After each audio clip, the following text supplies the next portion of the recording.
What's up guys, Cadet 12 here, and welcome to Crash Bandicoot! Yes, the original Crash Bandicoot from PS1, not the insane trilogy version that I streamed twice many years ago. Not many years ago, but a couple of years ago. So yeah, like I alluded to in my Spyro 1 playthrough that I'm still working on, I'm also going to be playing through the original Crash trilogy. But Dr. Cortex, we have not determined the cause of past failures. Moron! This Bandicoot will be my general, and he will lead my Cortex commandos to world domination. This time I shall reign triumphant. We are closer than ever before. Quickly, into the vortex! But Dr. Cortex, the vortex is not ready. We have no idea what it could do.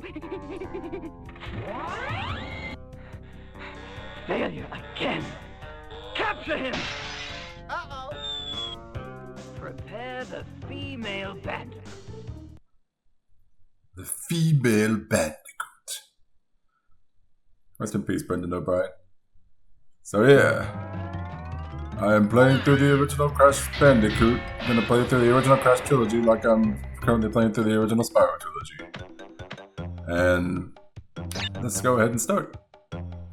So, unlike every other playthrough I'll be doing of this game, well, not this game, unlike the rest of the trilogy as well as the Spyro trilogy, this one's just going to be a casual run through the game. We're not going to go for 100% with this run because getting 100% on this is kind of crappy.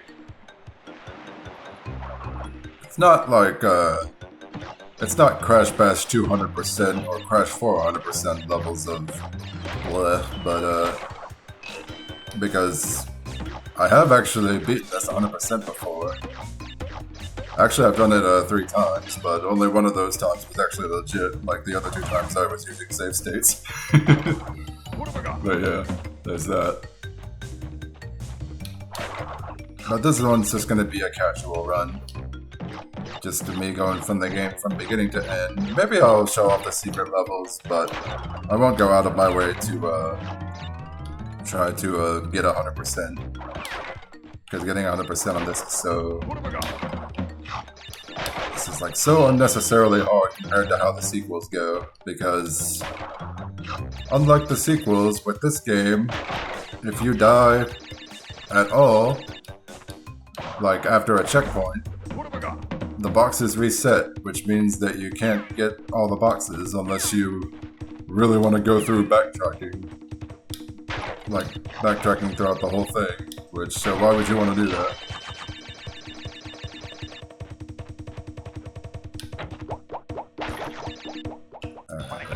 Let's see if I can do this. Nope, didn't do it. Okay, you know what, whatever.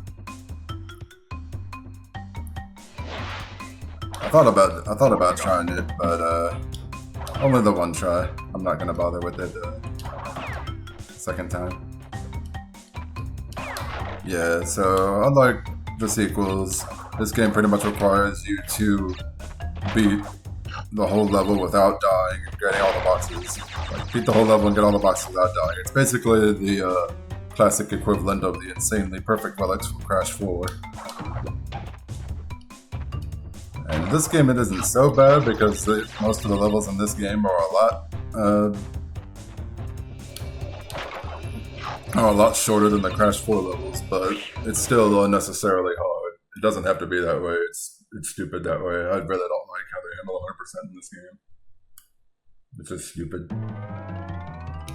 Also, another thing to not like about this game is the save system. You can only ever save the game normally by completing a Tana bonus round or by collecting a gem. And as I already mentioned, collecting gems is unnecessarily hard in this game compared to the sequels. It's because of how they work. That being said though, there is still some things to like about the original Crash. It has definitely not aged as well as Crash 2 and 3. But I do really like the art style still. The classic PS2 polygonal graphics, they still pop. They're very nice for the time. And I also like the music in this game. I don't think the soundtrack is as good as Crash 2 or 3, but I still think it's a pretty good one. There's still some pretty good music tracks in this game.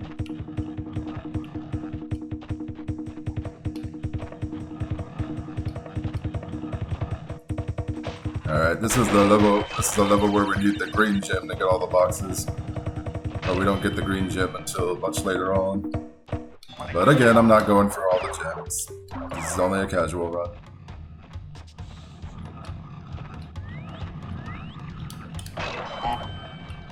Oh, yeah. Didn't even blow up all the way. That was weird. Alright. Here we go. And cha-ching! Got the Tana bonus round.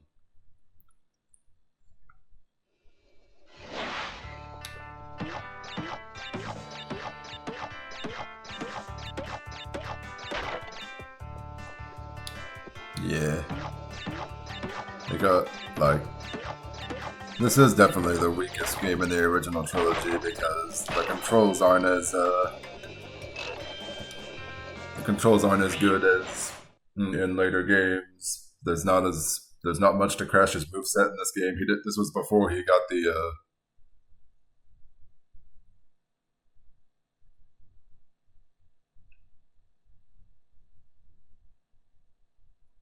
that took a while. Okay. The tin is shaking.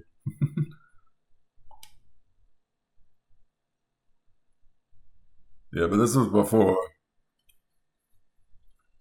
This was before Crash could body slam and slide, so yeah, his moveset's quite limited in this game.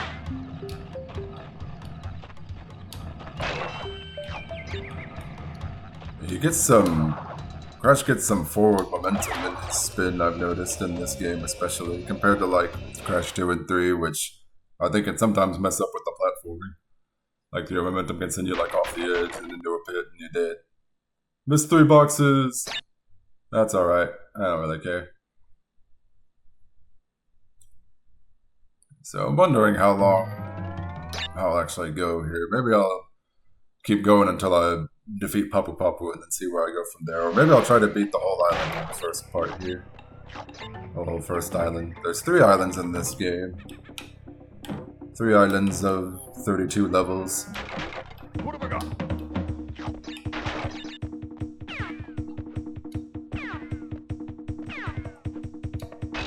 Yeah, this the hub world here for Crash 1, unlike the warp rooms in Crash 2 and 3, is much more Mario inspired than later on. Whoop. There we go.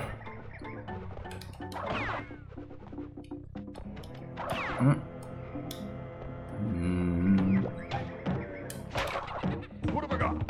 Yeah, still a very nice soundtrack.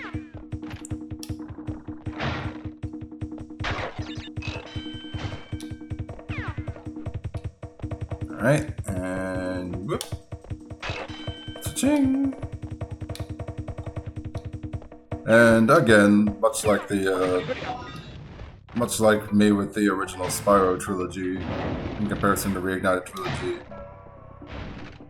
even though I will definitely say, and I'm pretty sure I did say this before, I do say the Insane Trilogy version of Crash 1 is the way to play the game over the original version. There is still a lot of things to like about the original version. There's like a certain charm to this one, with its art style and graphics, and especially the music, and also like the sound design. Like I like the noise, I like the sound of Crash's spin more, I like the cha-ching noise for the lives more than in the Insane Trilogy.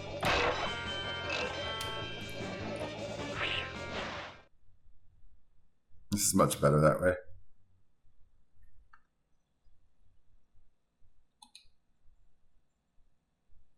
Alrighty. So yeah, we're on the Great Gate here, almost at the end. Already completed Insanity Beats Jungle Rollers.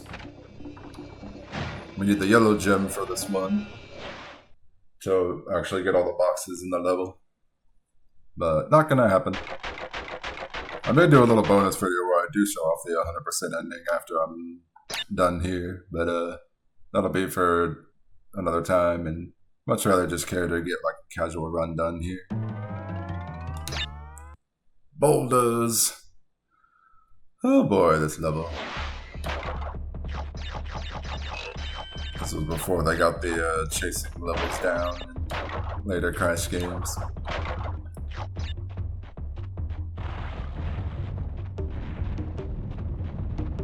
We'll go for it though.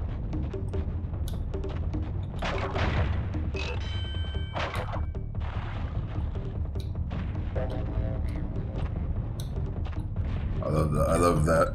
You can hear like what would eventually become the Nitro Crate sound effect. This was before Nitro Crates too, by the way. Nitro Crates aren't in this game. They weren't introduced until Crash 2. So all we get is the regular crates, like the Aku Aku crates, the extra life crates, and TNT crates. So no Nitro Crates in this game. It's another odd thing to think about. I was like, oh yeah, Crash 1 doesn't have Nitro Crates.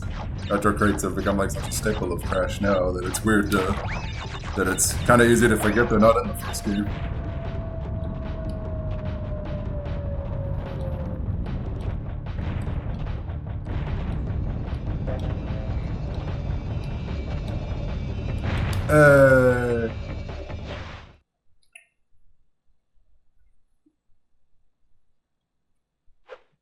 There we go.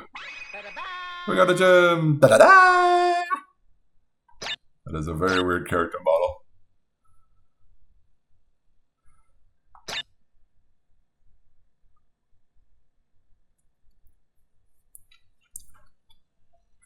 Yeah, he's a lot more.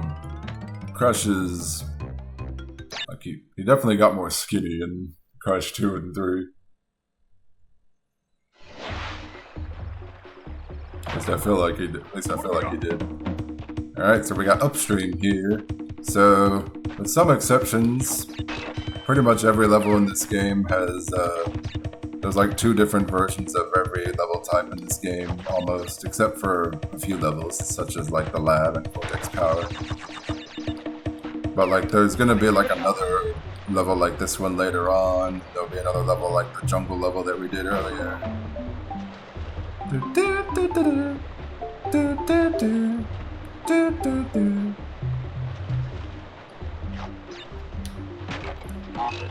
Even though I definitely do prefer the Insane Trilogy version over this version of the game. I do still get some enjoyment out of original Crash 1. Like even playing it now, I'm really enjoying myself. It's always fun to play Crash. I do hope we get new news on Crash soon. I still say that Crash Team Rumble support ended too early. I don't know if I ever mentioned that before. I'm pretty sure I did. Like, they stopped support for, like... They pretty much supported Crash Team Rumble for about the same amount of time that they supported Crash Team Racing Nitro Fuel. Except in the case of Rumble, it didn't feel quite as long as Nitro Fuel to me.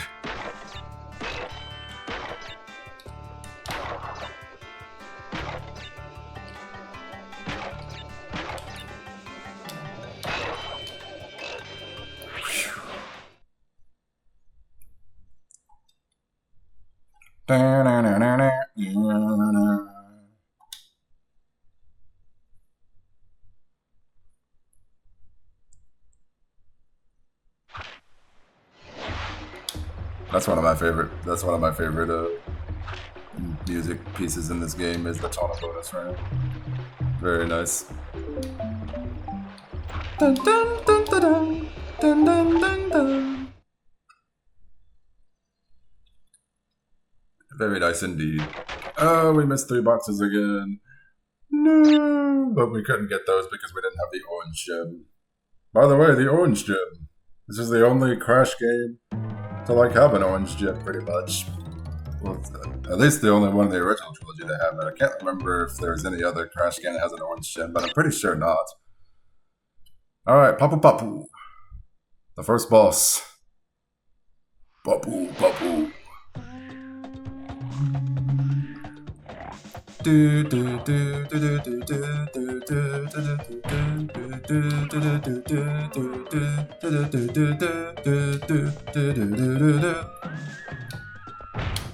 goodness, actually. There we go. Whew. Yeah, this is the original version of the game where he only took 3 hits.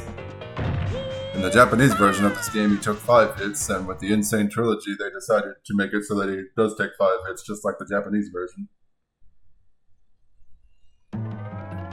Alright, that was the first boss. I'm gonna quickly check my time here. 16 minutes. You know what? I may just go ahead and see if I can beat the first island here. We only got 3 more levels on the first island, so let's go for it. Rolling Stones.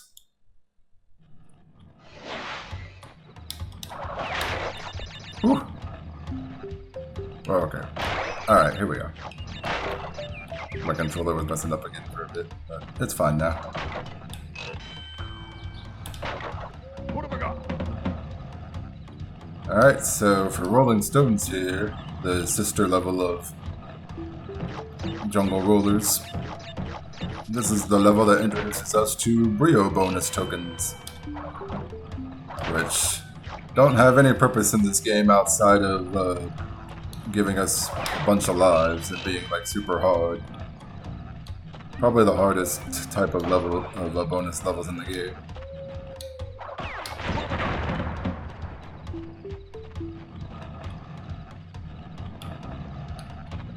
See if I can get over here to... There we go. Nice, did it perfectly. Oh my goodness, I actually almost fell off here. Not that it really matters, I can't really get the gem anyway. Like, of course, as I've already mentioned countless times, I'm not going for 100%. But even so, I can't get 100% on this level right now anyway, because I need the blue gem. Oh, that's a bummer. Okay, wait a minute. Okay.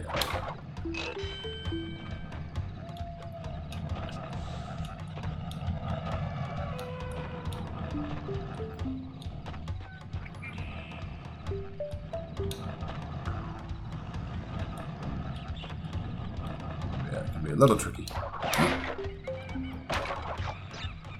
What have I got? Classic sound effect. Uh-oh. Let's see here. I hope this is fine.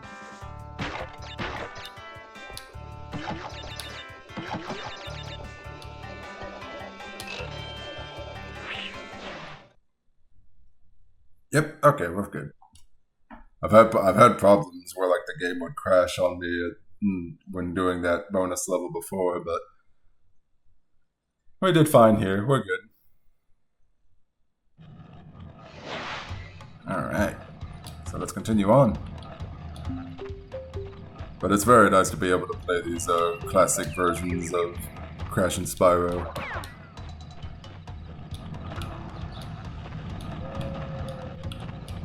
Quite fun to do for the channel. Here we are, Brio bonus round. I should also mention, since this is the original version, we only get 1 attempt on these bonus rounds.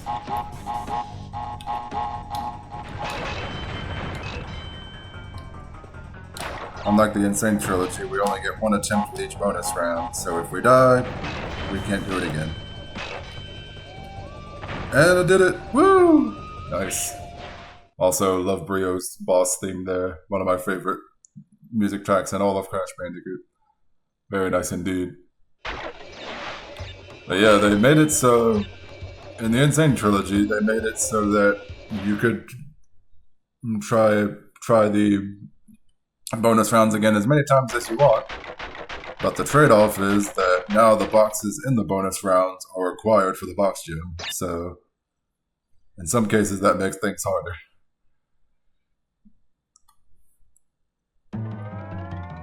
Hog Wild.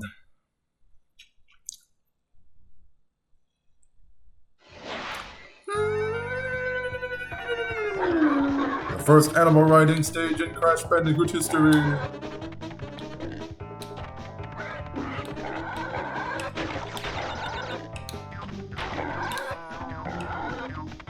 Crash 2 did a lot of things to introducing like classic Crash Bandicoot tropes like power crystals and nitro crates and Crash body slamming and sliding, but Crash 1 still introduced a lot of serious staples as well, with the, oh, that's a bummer. Oh, well. With the animal riding levels and the they still introduced the animal riding levels, and they introduced the, what was the other one? Oh my goodness, I'm blanking on what the other one was. Oh yes, the chasing levels where you get chased by something. They introduced those still too. Ooh, I almost didn't look at that. I'm pretty sure I missed a box. Yep, missed that one box. One box. One lousy box. Oh, every Crash fan's worst nightmare. Which Crash 4 is especially infamous for. Like, Crash 4 does that crap way too often. I hate that part about Crash 4. Mostly because they just can't resist having hidden boxes. They have to have hidden boxes in almost every level in Crash 4. The original trilogy has them too, but Crash 4 is especially guilty of it. There's a lot to love about Crash 4, but there's quite a few things to hate about it too.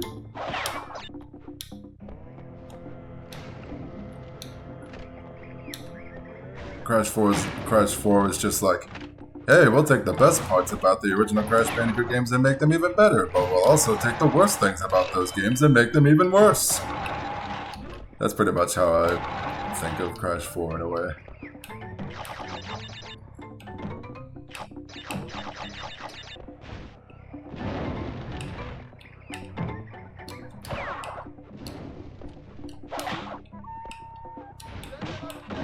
Like, insanely perfect relics, basically gems from Crash 1, only worse because the levels are longer. Hidden boxes, same as some of the hidden boxes from the original trilogy, only worse because they're in almost every single level in the game. Animal riding levels, even worse because of the hitboxes and the fact that the levels are so long. Well, even worse when you're going for the box gym at least, especially like early on because the hitbox was so crap with the animal riding levels of Crash 4 at first when it came to getting the boxes. Time trials? Absolutely the worst thing about Crash 4. A perfect example of if it ain't broke, don't fix it. Because they got rid of the Crash Dash for some inexplicable reason and gave us the triple spin instead, which is the worst power-up in any Crash game. Yes, even worse than the chip toes from Wrath of Cortex. They're that bad. I actually don't even mind the chip toes from Wrath of Cortex all that much. Everybody likes to bash that one, and I can see why, especially when Kapunawa does it in a more interesting way. With the whole walking on nitro crates thing. But, like, come on, the triple spin is so much worse. Because of the timing involved with it, the fact that it's required for good times with the time trials. It's so stupid. The Crash Dash was right there. Oh well. Tunnel bonus round. Another tunnel bonus round done. And another way to save our progress.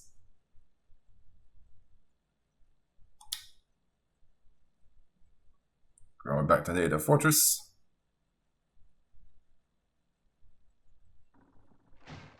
Yeah, so after this level, I'm gonna call it a point. Well, I finished the first island, so we'll be fine there.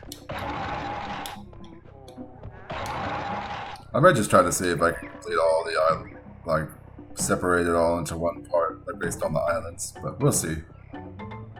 Because the islands do get longer with longer levels.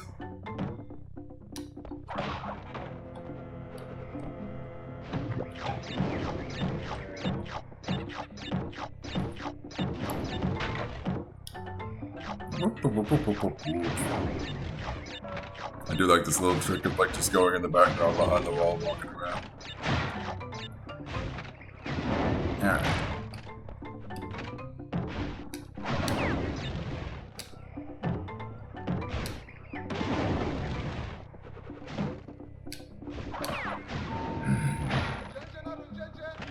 Okay.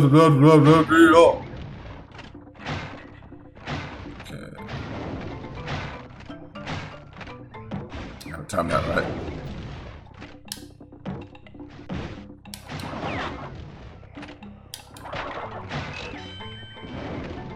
Here's another cool thing about Crash 1. Because this game might be the most difficult level, I mean not difficult level, because this game might be the most difficult game in the original trilogy, at least in terms of like level design, they are actually quite generous with giving out extra lives in this game. Like, to put into perspective, oh, that's a bummer. Like, to put into perspective, the Insane Trilogy has an achievement for every game where you max out your lives to 99, and Crash 1 was by far the easiest game to get that trophy for. Like, I didn't even get the max out for Crash 3 until like after I'd already beaten the game 100%. And Crash 3 might as well be like the easiest in the trilogy. Unless you take getting relics into account, especially the platinum relics.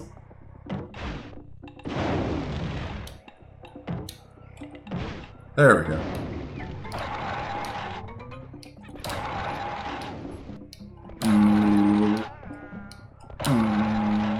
Spinny, spinny, spinny.